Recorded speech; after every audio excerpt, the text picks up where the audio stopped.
Hello friends, welcome to my channel. இன்றைக்கி நம்ம வெண்டைக்காய் பொரியல் பண்ணலாம் வாங்க. அதுக்கு ஒரு கடாயில் எண்ணெய் ஊற்றிட்டு எண்ணெய் காஞ்சதுமே கடுகு உளுத்தம் பருப்பு போட்டு அதுக்கப்புறம் இந்த கட் பண்ணி வச்சுருக்க வெண்டைக்காவை உள்ளே சேர்த்துக்கிறேன்.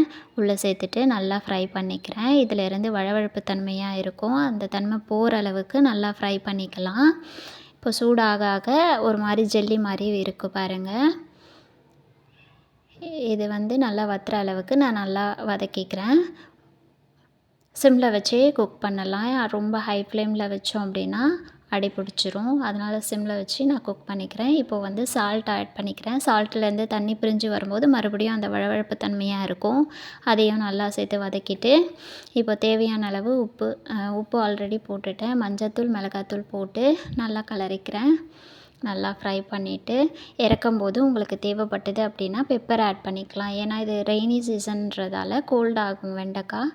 ஸோ நான் லைட்டாக பெப்பர் ஆட் பண்ணிக்கிட்டேன். உங்களுக்கு தேவைப்பட்டால் நீங்கள் ஆட் பண்ணிக்கலாம். வெண்டைக்காய் ஃப்ரை ரெடி. தேங்க்யூ ஃபார் வாட்சிங்.